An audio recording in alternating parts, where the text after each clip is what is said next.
एक बार की बात है, एक छोटे से गांव में एक प्यारी सी लड़की रहती थी जिसका नाम रानी था। रानी बहुत ही खुशमिजाज और दयालु थी। वह अक्सर जंगल में घूमने जाती और वहाँ के पेड़ों, फूलों और पक्षियों से बातें करती। एक दिन जब रानी जंगल में घूम रही थी, उसने एक बहुत ही सुंदर चमकदार तितली देखी। तितली ने रानी से कहा, मैं एक जादुई तितली हूँ और तुम्हें एक अद्भुत दुनिया में ले जा सकती हूँ। रानी हैरान हुई, लेकिन उत्सुकता में उसने तितली की बात मान ली। तितली ने अपने पंख फैलाए और जैसे ही रानी ने उसकी पीठ पर बैठी, वे उड़ते हुए एक जादुई जंगल में पहुँच गए। वहाँ के पेड़ सोने के थे, फूल हीरे की तरह चमकते थे और नदी दूध की तरह सफेद थी। चारों ओर खुशबू फैली हुई थी और पक्षी मीठे मीठे गीत गा रहे थे। वहाँ की रानी, जो एक परी थी, ने रानी का स्वागत किया। परी ने कहा, तुम्हारी दयालुता और सरलता ने तुम्हें इस जादुई दुनिया तक पहुँचाया है। यहाँ तुम्हें हर वो चीज मिलेगी जिसकी तुमने कभी कल्पना की है।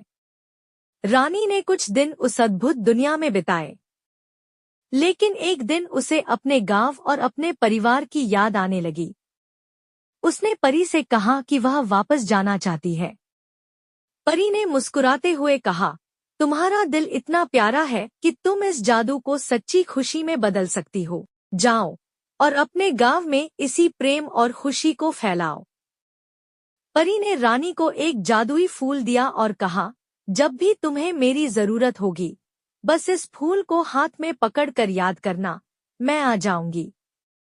रानी वापस अपने गांव लौट आई और वह फूल उसके साथ हमेशा रहा। उसने अपनी सादगी और दयालुता से पूरे गांव को खुशहाल बना दिया। और जब भी उसे परी की याद आती, वह बस जादुई फूल को देखती और परी उसके सपनों में आ जाती।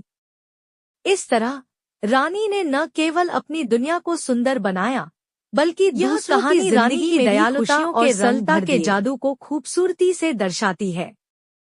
रानी की इस यात्रा ने न केवल उसे जादुई दुनिया की अद्भुतता से परिचित कराया, बल्कि उसने यह भी सीखा कि असली खुशी और संतोष उसकी अपनी दुनिया में है। उसकी दयालुता और प्रेम ने उसे एक शक्तिशाली उपहार दिया, जिससे वह अपने गांव में खुशी और समृद्धि ला सकी। यह कहानी हमें यह सिखाती है कि हमारी सादगी और दूसरों के प्रति प्यार और दया सबसे बड़ा जादू है, जो जीवन को खूबसूरत बना सकता है।